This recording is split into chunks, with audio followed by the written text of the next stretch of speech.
Akan tiba di satu masa, sebagaimana dikabarkan oleh Rasulullah SAW, orang tua akan bersusah payah mendidik anak, namun sang anak malah memperlakukan ibunya seperti tuan memperlakukan budaknya.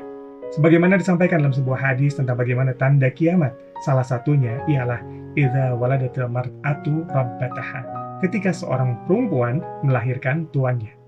Ibunya bukanlah seorang budak, bukan, ibunya orang yang merdeka. Tapi anak-anak itu tak tersentuh hatinya sama sekali untuk cepat tanggap membantu ibunya. Padahal membantu saat diminta itu adalah takaran minimal bakti pada orang tua. Takaran di atas itu, tanpa diminta pun seharusnya seorang anak bergerak membantu orang tua. Dan di atasnya lagi, masih bertingkat-tingkat kebaikan maupun kepekaan seorang anak tentang kebaikan apa yang harusnya ia lakukan pada kedua orang tuanya.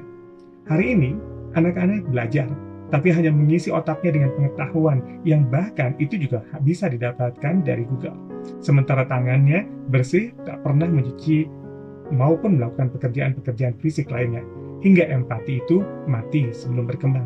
Tak tergerak hatinya, bahkan di saat melihat ibunya kerepotan mengurus kebersihan rumah setiap harinya. Hari ini, betapa banyak anak juga yang bersekolah di sekolah berasrama, tapi tak diajari mengurus kehidupan pribadinya. Karena makanan siap saji setiap waktu siap makan dan hanya perlu berbaris untuk mengambilnya. Sedangkan pakaian tak perlu ia susah-susah mencuci, tinggal ambil dari laundry, maka dia kemudian bisa kenakan dengan mudah. Dan di saat yang sama, semua tugas sekolah tetap tertunaikan, tidak terbengkalai.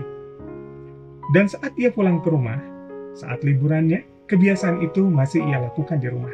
Tak sekalipun ia membersihkan rumah atau sekedar membantu mencuci pakaian atau membantu ibunya di dapur.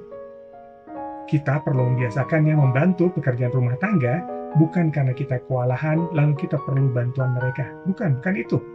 Bukan pula karena kita repot hingga kita memerlukan kesediaan mereka untuk meringankan tugas kita, bukan juga itu. Tapi hal paling penting dari melibatkan anak, membantu pekerjaan di rumah, dan tanggap terhadap orang tua adalah untuk keselamatan dan kebaikan anak kita di masa depan mereka. Mari bekali diri dalam pengasuhan, karena bekal kita dalam mendidik itulah yang akan jadi santapan sehat bagi masa depan anak.